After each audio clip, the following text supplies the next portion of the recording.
Hi everyone, welcome back.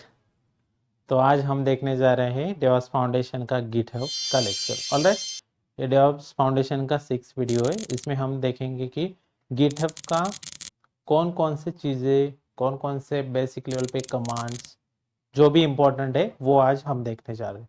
Alright, तो ये DevOps के पर्सपेक्टिव ज़्यादा होगा तो आपको थोड़ा इजीली समझ आएगा कि डेवॉप्स एज सच नहीं, लेकिन हर डेवलपर को भी वही यूज़ हो सकता है। टेस्टर को अगर गिटहब का नॉलेज चाहिए, एनी बेसिक लेवल पे जो भी स्टडी करना चाहता है गिटहब का, उसके लिए वो इम्पोर्टेंट है।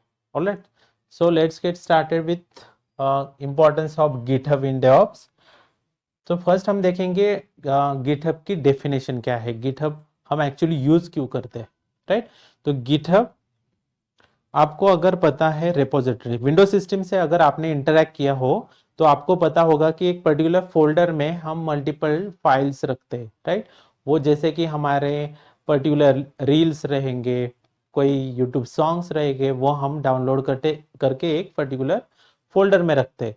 सिमिलर वे, अगर आपको एक प्रोजेक्ट डेवलप करना है, वो प्रोजेक्ट के रिलेटेड जितने भी फाइल्स है जो आपको प्रोजेक्ट रन करने के लिए इंपॉर्टेंट है, वो सारी फाइल्स हम एक पर्टिकुलर फोल्डर के अंदर, folder is equal to repository के अंदर रखेंगे और वो हमें हेल्प करेगा to create particular APK file और डॉट एग्जीक्यूटेबल फाइल, और हमारा वो कोड का पर्टिकुलर बैकअप भी रखेगा। ऑलराइट, तो ये चीज के लिए हम गिटहब यूज कर सकते हैं। हमारा प्रोजेक्ट स्ट्रक्चर वे में बैकअप एंड मेंटेन वर्जन उसका करने के लिए हम गिटहब यूज कर सकते हैं। ऑलराइट, तो ये है definition. GitHub is a cloud-based platform for version control and collaboration system. It allows developer to store, manage, and track changes in their code using Git. Alright, so multiple developers अगर simultaneously एक particular project पे काम करना चाहते हैं तो उसको हर features के लिए एक अलग अलग ब्रांच क्रिएट करके उसके बाद वो PR रेज करेगा, उसके बाद वो मर्ज करेगा। मतलब वो सारे डेवलपर कोलैबोरेटिवली काम कर सकते हैं। राइट, वो डेवलप करने के बाद वो एक पर्टिकुलर वर्जन का भी रिलीज कर सकते हैं। So that's why GitHub is version control and collaboration system that allows every developers or every contributors to work together and store, manage, track changes in their code using Git. तो ये definition कुछ रट्टा मारने की ज़रूरत है नहीं, आप इजीली अंडरस्टैंड करोगे कि ये वर्जन कंट्रोल करने के लिए आगे जाके हम कैसे यूज़ करते हैं, ये मैं एक्सप्लेन करूँगा। Alright, so let's move with the basic important features of GitHub. Right, तो फर्स्ट फीचर क्या है इसका, वर्जन कंट्रोल। ये वर्जन कंट्रोल के लिए यूज करता है। मतलब जैसे कि आपने इंडस्ट्री में काम करना स्टार्ट किया, अगर आपके पास एक पर्टिकुलर प्रोजेक्ट आया, प्रोजेक्ट एक ही बार आप डेवलप करके सीधा डिप्लॉय कर देते हो क्या? एक ही बार में आपका project end to end ready हो सकता है क्या? नहीं। तो आप उस पर्टिकुलर प्रोजेक्ट को मल्टीपल रिलीजेस में आपको डिप्लॉय करना पड़ेगा। राइट, तो फर्स्ट फेज में आएगा कि 10 फीचर हमने कस्टमर को दे दिए, उसमें कुछ इंप्रूवमेंट्स आ गए, उसमें हम इंप्रूवमेंट कर रहे हैं। राइट, तो वो हम कैसे ट्रैक करेंगे, उसका एक वर्जन रहेगा। अगर नया फीचर डिप्लॉय कर रहे हैं तो उसका एक पर्टिकुलर वर्जन रहेगा। प्रीवियसली हमने वर्जन 1 किया था, नेक्स्ट टाइम हम फीचर उसी के रिलेटेड है तो वर्जन 2 रहेगा, सेम प्रोजेक्ट के रिलेटेड रहेगा, तो ऐसे मल्टीपल वर्जन हम क्रिएट करते उसको मेंटेन करेंगे। That is what version control. Okay, repositories, repositories अभी मैंने बताया वो store projects and files related to particular project, that is called repositories. Branching and merging, branching and merging क्यों इंपॉर्टेंट है, मैं एक एग्जांपल देता हूं आपको। Let's suppose I am a senior developer and there are few members who has recently join our team. जो कुछ freshers है उन्होंने हमारा टीम ज्वाइन किया है, मान लो 5 डेवलपर हैं। राइट, वो 5 डेवलपर को अगर मैंने 5 फीचर दे दिए काम करने के लिए, तो वो 5 फीचर वो डेवलप करेंगे, पर्टिकुलर फाइल चेंज करेंगे, उनका कोड उसमें डालेंगे, नया लॉजिक इंप्लीमेंट करके उस फाइल्स में डालेंगे। राइट, तो मुझे वो चेक करना है और वो चेक करने के बाद मुझे फाइनल रिपोजिटरी में उसको स्टोर करना है, उसको मर्ज करना है। राइट, तो उस केस में वो ब्रांचिंग एंड मर्जिंग। तो ब्रांचिंग मतलब क्या, एक हर डेवलपर के लिए वो रिपोजिटरी में जाके वो नया ब्रांच क्रिएट करेगा और उस ब्रांच पे वो अपना कोड चेंज करेगा। ऐसे फीचर 1 मैंने एक डेवलपर को दिया, राइट, फीचर 1 उसको दिया मैंने डेवलपर 1, फीचर 2 मैंने दिया डेवलपर 2 को, फीचर 3 मैंने दिया डेवलपर 3 को। ऑलराइट, तो ऐसे सारे मल्टीपल ब्रांचेस रहेंगे, लेकिन उसको रिव्यू करने के लिए मेरे पास आना पड़ेगा। तो उसके लिए क्या लगेगा, पुल रिक्वेस्ट, राइट। ये डेवलपर्स रेडी है, अगर उन्होंने उसका कोड रेडी रखा है तो वो पीआर रेज करेंगे सीनियर डेवलपर को। सीनियर डेवलपर को वो बोलेंगे भाई ये कोड है हमारा, उसको आप रिव्यू कर लो, अगर आपको कुछ चेंजेस चाहिए वो सजेस्ट कर लो एज ए सीनियर डेवलपर। तो वो क्या करेंगे, ये डेवलपर पुल रिक्वेस्ट रेज करेंगे। पुल रिक्वेस्ट रेज करने के बाद हम क्या करेंगे, उसको मर्ज करेंगे। मर्ज करेंगे मतलब वो सारे डेवलपर्स के कोड हम फाइनल रिपोजिटरी में ऐड करेंगे, राइट। उसके बाद ये कोलैबोरेशन अभी हमने देखा, वो मल्टीपल डेवलपर्स साइमल्टेनियसली काम कर सकते हैं। And GitHub action, GitHub action मतलब वो ऑटोमेशन के लिए यूज किया जाता है। वो automation is nothing but, let suppose आपने पीआर रेज किया, पीआर में क्यों बोल रहा हूँ, इंडस्ट्री में पीआर वर्ड यूज होता है, तो आपको मतलब ऐसा कंफ्यूज नहीं होना है पीआर मतलब क्या है। PR is nothing but pull request. GitHub में पुल रिक्वेस्ट रेज किया जाता है हमारे कोड चेंजेस मर्ज करने के लिए, उसको पीआर बोलते हैं, राइट। तो ऑटोमेट वर्कफ्लोज ये गिटहब एक्शन है। तो ये अगर आप एडवांस में गिटहब का स्टडी करेंगे तब आपको समझ आएगा। तो एडवांस में स्टडी मतलब क्या है, अगर आपने पीआर रेज किया, पीआर रेज करने के बाद ऑटोमेटिक बैकग्राउंड को टेस्टिंग, जो बेसिक यूनिट टेस्टिंग है फॉर एग्जांपल, वो रन होनी चाहिए। और सीनियर डेवलपर को भी पता चलना चाहिए कि यस एक पर्टिकुलर जूनियर डेवलपर ने पीआर रेज किया है और वो मुझे देखना है। ये नोटिफिकेशन भी हम सेंड कर सकते हैं, राइट। तो ये सारे ऑटोमेट करने के लिए गिटहब एक्शन यूज किया जाता है। तो ये एडवांस में अगर आपको चाहिए तो आप कमेंट करके मुझे बता सकते हैं, अगर आपको गिटहब एक्शन भी पता होने मतलब सीखना है तो। For the moment just understand like कोई भी चीज ऑटोमेट करने के लिए हम गिटहब एक्शन यूज कर सकते हैं मल्टीपल वर्कफ्लोज के साथ। ऑलराइट,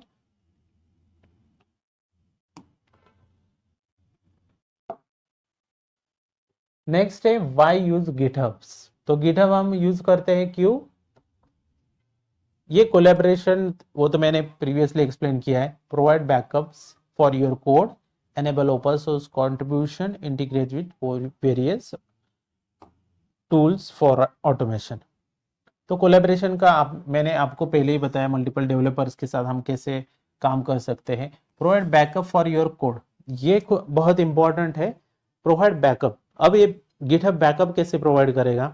फॉर एग्जांपल आपने 10 लोगों का टीम है, 10 लोगों ने कोड डेवलप करके पहला रिलीज किया। पहला रिलीज किया मतलब क्या, आपने सारे फीचर इंटीग्रेट करके एक एप्लीकेशन बनाया और वो एप्लीकेशन कस्टमर को दे दिया, राइट। तो रहेगा फर्स्ट रिलीज, फर्स्ट वर्जन रहेगा आपके एप्लीकेशन का, राइट। तो वो फर्स्ट एप्लीकेशन आपका रनिंग है कुबरनेट क्लस्टर पे, सर्वर पे, कोई पर्टिकुलर कंटेनर पे। अगर आपको ये सर्वर, कंटेनर, वर्चुअल मशीन क्या है ये पता चाहिए तो आप ये प्रीवियस वीडियो में जाके देख सकते हो। वो बेसिक लेवल पे मैंने आपको end to end architecture explain किया। लेट्स सपोज वो मेरा एप्लीकेशन रनिंग है, अनफॉर्चुनेटली मेरा क्लस्टर ही डाउन हो गया, मेरा सर्वर ही करप्ट हो गया, मेरा एप्लीकेशन अभी रनिंग नहीं है, तो मैं जाके वो फिर से कोड डेवलप कर सकता हूँ क्या। हर एक डेवलपर को पूछूंगा कि भाई वो लास्ट टाइम आपने कोड क्या किया था वो दे दो मुझे। तो वो सारा मेंटेन कहाँ पे रहता है, गिटहब पे रहता है। और गिटहब पे हम कैसे करेंगे, रेपोजिटरी में स्टोर करके उसको हम बैकअप ले लेंगे। तो उसके कारण हम इसको बोलते हैं provides a backup for your code. जो भी कोड है वो हम रेपोजिटरी में एज इट इज रखेंगे, अगर आपको फिर से उसका रिलीज चाहिए तो वहां से आप इजीली उठा सकते हैं। Alright, next is enables open source contribution. Open source contribution, let suppose आपने एक पब्लिक रिपोजिटरी क्रिएट किया, कुछ कोड चेंज कर रहे हैं, आपका एप्लीकेशन है, अगर आप एक्सटर्नल वर्ड से भी आपको फीचर में कुछ इंप्रूवमेंट चाहिए, आप अपने कमेंट डाल के वहां पे बता सकते हैं, yes you can share your contribution. वहां पे अगर अपना कंट्रीब्यूशन देना है, कुछ फीचर इंप्लीमेंट करना है तो वो आप इजीली दे सकते हो पब्लिक रिपोजिटरी पे। Alright, integrate with various tools mean GitHub के साथ हम मल्टीपल टूल यूज कर सकते हैं। फॉर द मोमेंट मैं बता रहा हूँ जेनकिंस का इंटीग्रेशन। जेनकिंस का इंटीग्रेशन क्यों लगता है हमें, मैंने लास्ट टाइम बताया कि CI/CD में कैसे फ्लो होता है रिक्वेस्ट का, राइट। तो CI/CD के केस में फर्स्ट स्टेज भी आपको अगर रन करना है तो गिटहब का इंटीग्रेशन जेनकिंस के साथ चाहिए। वो कैसे रहेगा, वो रहेगा आपके क्रेडेंशियल जेनकिंस में स्टोर करेंगे, जैसे कि गिटहब का यूजर नेम, पासवर्ड और जो भी टोकन रहेगा वो आप जेनकिंस के क्रेडेंशियल में स्टोर कर सकते हैं। तो वो इजीली अवेलेबल होता है। Integrate with various tools for automation, और गिटहब का यूज हम ऑटोमेशन में डेफिनेटली CI/CD के केस में यूज ही होता है। गिटहब के बगैर कुछ भी नहीं आप कर सकते। Alright, that is the very first basic integration required in CI/CD pipeline. All right, let's move further. Why GitHub for DevOps? DevOps के लिए क्या important है, मतलब अगर आप DevOps हो तो आपको क्या पता होना चाहिए DevOps के लिए। DevOps हो तो आपको ब्रांचिंग स्ट्रेटजी पता होनी चाहिए, राइट। वो डिफरेंट ब्रांचेस कैसे क्रिएट कर सकते हैं, उसके PR कैसे मैनेज करते हैं, आपको रिव्यू देना आना चाहिए, मल्टीपल हॉटफिक्स कैसे ऑन प्रोडक्शन एनवायरनमेंट करते हैं, वो सारी चीज़ें पता होनी चाहिए। तो आपको पता होना चाहिए creating and cloning repositories, branching strategies, pull request and code review. तो ये सारी बेसिक चीज़ें अगर आप एक बार स्टार्ट करेंगे गिटहब का तो वो पता चल जाएगा। पुल रिक्वेस्ट तो मैंने आपको बताया कि कैसे आपको जूनियर डेवलपर से सीनियर डेवलपर के साथ रिव्यू करके वो फाइनली एंड मतलब मास्टर ब्रांच में मर्ज कर सकते हैं। Alright, so that is the important step for the DevOps engineer. Next we can see basic GitHub commands. अभी ये बेसिक गिटहब कमांड्स बहुत इंपॉर्टेंट है क्योंकि हम फाउंडेशन का कोर्स कर रहे हैं, उसमें एडवांस कमांड्स नहीं बताऊंगा मैं, लेकिन जो भी बेसिक लेवल पे स्टडी करना चाहता है, जिसको एटलीस्ट गिटहब के साथ यूज टू होना चाहता है, उसके लिए इनफ कमांड्स है, राइट। ये कमांड रन करके आप इजीली इंटरेक्ट कर सकते हो गिटहब के साथ। तो फर्स्ट कमांड रहेगा गिटहब इनिट। तो इनिशियलाइज, ये रिपोजिटरी को इनिशियलाइज करता है। जैसे कि हम कोई भी पर्टिकुलर एनवायरनमेंट सेटअप करते हैं, उसके लिए initialization, then we can actual, जैसे कि एप्लीकेशन ही ले लो, अगर एप्लीकेशन रन करना है तो उसके लिए पर्टिकुलर एनवायरनमेंट सेटअप करना है, जस्ट लाइक दैट इनिशियलाइज करता है वो रिपोजिटरी को और इट विल मेक रेडी।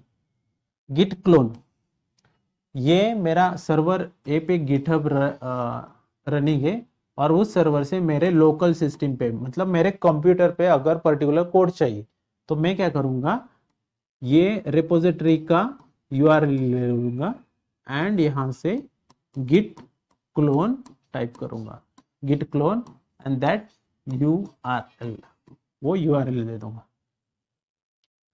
तो ये मेरा यहां से ये मेरे सिस्टम पे कोड आएगा और रिपोजिटरी आएगा।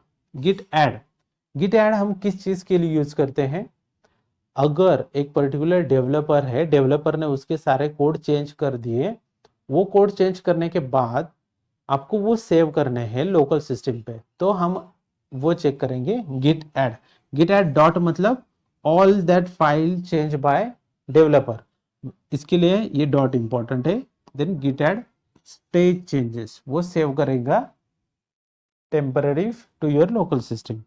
गिट कमिट, एक बार आपने कंफर्म कर लिया ये सेव करना है मुझे, तो उसके बाद आप फाइनल कमिट कर सकते हो। कमिट में आप मैसेज देना है, लेट सपोज आपको फाइल 1 चेंज किया, फाइल 2 चेंज किया, फाइल 3 चेंज किया।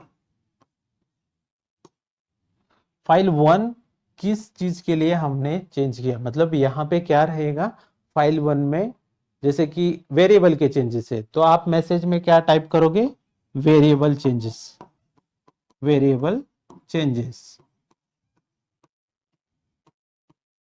फाइल 2 में अगर डेटाबेस चेंजेस है तो मैसेज में क्या डालोगे, -m में db changes, right, db changes.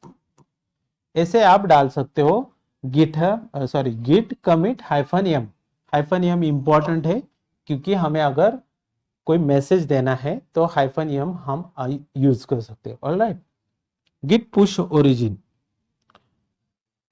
अगर आपके सारे चेंजेस हो गए, आपने गिट ऐड भी कर लिया, स्टेज करने के बाद आपने वो कमिट किया, मतलब फाइनल सेव भी कर लिया, तो आपको वो चेंजेस आपको पुश करने हैं पर्टिकुलर रिमोट रिपोजिटरी पे।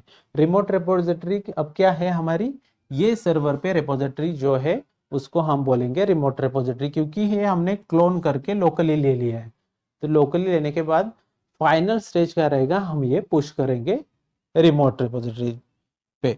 ऑलराइट, तो गिट पुश ओरिजिन एंड यहाँ पे रहेगा main branch.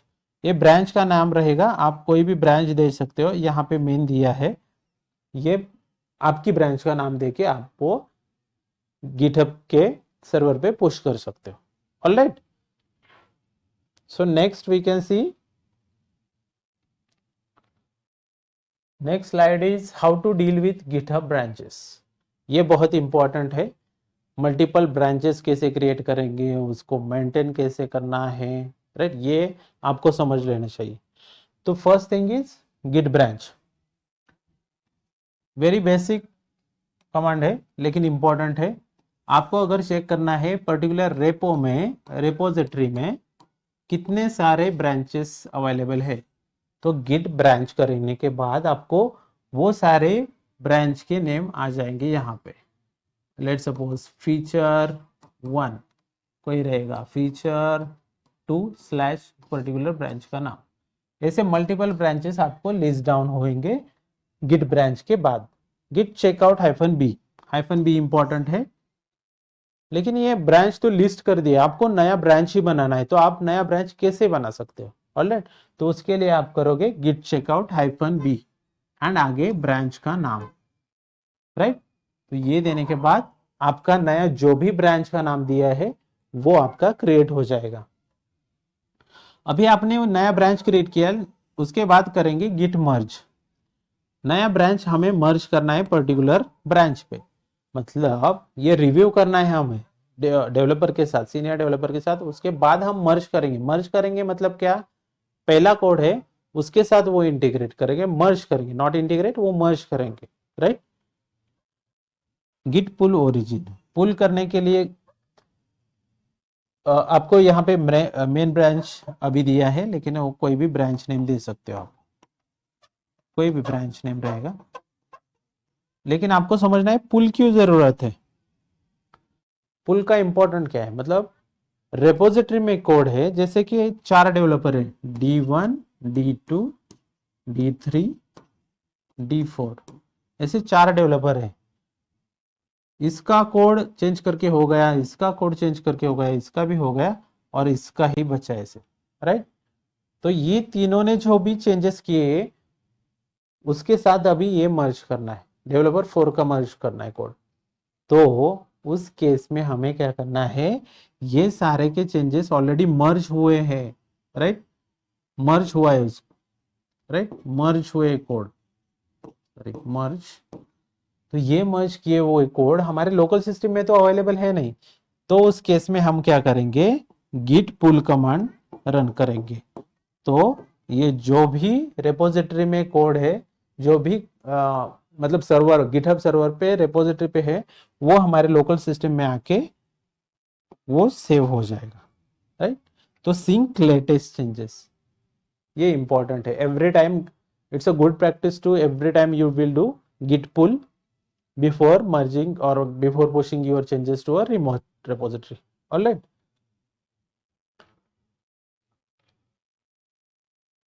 let's move GitHub security and best practices managing GitHub tokens and permission। तो ये परमिशन वगैरह हम कैसे मैनेज करते हैं वो बताने के लिए, और वो आपको पता होना चाहिए, वो ऑर्गेनाइजेशन लेवल रहता है, उसमें आप पर्टिकुलर यूजर ऐड कर सकते हो और उसी यूजर को आप ये परमिशन दे सकते हो रेपोजिटरी क्लोन करने का, OPR रेज करने का, ब्रांच क्रिएट करने का। अदरवाइज पब्लिक रेपोजिटरी रहेगा तो कोई भी आके उसमें चेंज कर सकता है, इसलिए मैंने ये एक्सप्लिसिटली ऐड किया है। गिटहब टोकन्स, टोकन्स क्या रहता है, मतलब अगर आपको पर्टिकुलर टाइम पीरियड के लिए एक पर्टिकुलर टोकन फॉर ऑथेंटिकेशन चाहिए गिटहब में, वो फैसिलिटी अवेलेबल है। तो वो टोकन जनरेट करके आप जेनकिंस में भी स्टोर कर सकते हो। ऑलराइट,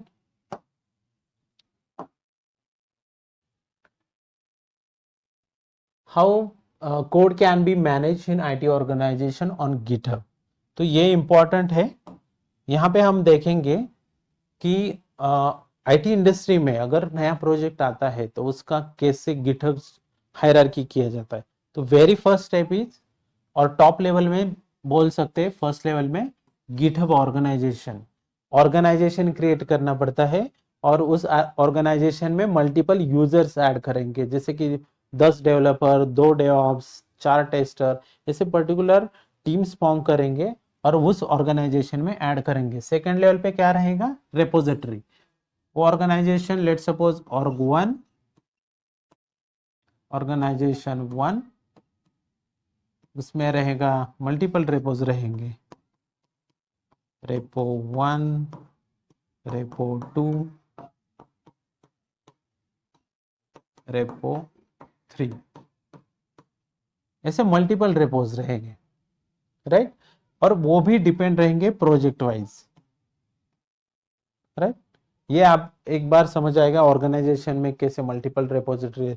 लेकिन ये आपको पता होना चाहिए। मैं इनिशियल स्टेज पे काम कर रहा था, मुझे सिर्फ रेपोजिटरी पता था, गिट क्लोन कैसे करना है, लेकिन उसका बेसिक रहता है ऑर्गेनाइजेशन के अंदर वो रेपोजिटरीज रहते हैं, तो ये आपको पता होना चाहिए, राइट। उसके बाद रहेगा ब्रांचिंग स्ट्रैटेजी। अगर नया डेवलपर आता है तो उसको एक फीचर ब्रांच करना रहता है, तो वो इंडिविजुअल फीचर ब्रांचेस पे काम करेगा। उसके बाद वो कोड क्या करेगा, डेवलप ब्रांच में, मतलब रिव्यू करके डेवलप में मर्ज करेगा। रिव्यू किससे लेगा, डेवलपर से, सीनियर डेवलपर से। उसके बाद वो रिलीज ब्रांच करके एक नया वर्जन यहाँ पे डालेगा, राइट। वो उसके बाद आएगा रिलीज, रिलीज के बाद जाएगा वो मास्टर में, रिलीज करने के बाद जाएगा मास्टर में। चलो मान लो कोई आपके पास मास्टर में मर्ज करने के बाद आपका एप्लीकेशन का फाइल रेडी है, वो एप्लीकेशन रन हो गया। वो रन होने के बाद कोई बग आ गया आपके पास, तो वो उस टाइम आप करेंगे बग फिक्स ब्रांच करेंगे। एंड फाइनली हॉट फिक्स, मतलब प्रोडक्शन पे लाइव कस्टमर फेलियर है और आपको आइडेंटिफाई हुआ कि वो particular request are getting fail, तो उस केस में आपको हॉट फिक्स ब्रांच क्रिएट करके वो आप इशू रिजॉल्व कर सकते हो। उस केस में हम क्या करेंगे, हॉट फिक्स ब्रांच क्रिएट करते हैं, राइट। हॉट फिक्स इंपॉर्टेंट रहता है डेवऑप्स के लिए। In case of any production failure we will create hot fix branch. Okay, so ये एकदम बेसिक फाउंडेशन लेवल का मैंने जस्ट बेसिक ओवरव्यू दिया है। डीपली मैं एक नया वीडियो क्रिएट करने वाला हूँ। उसमें अगर आपको पर्टिकुलर स्पेसिफिक पॉइंट पे अगर आपको एक्सप्लेनेशन चाहिए, वो आप कमेंट करके मुझे बता सकते हो। For the moment we are covering only this points, और इन केस आपको एडिशनल इंफॉर्मेशन चाहिए और कोई इंप्रूवमेंट चाहिए ऑन दिस वीडियो, तो आप इजीली कमेंट कर सकते, मुझे इम्प्रूव करने के लिए कभी भी पिंग कर सकते। Alright, so thank you so much. And अगर आपने प्रीवियस वीडियोस, जो सीरीज है बेसिक फाउंडेशन की, डेवऑप्स के रिलेटेड रहेगा, तो वो अगर आप इंटरेस्टेड हो देखने के लिए, तो प्रीवियस वीडियोस भी जाके देख सकते हो। उसमें आपको इम्प्रूवमेंट चाहिए, वहाँ पे आप कमेंट कर सकते हो, and if you want to share that, you will share that also. So for the moment, thank you so much for watching. I will see you in next video. Thank you.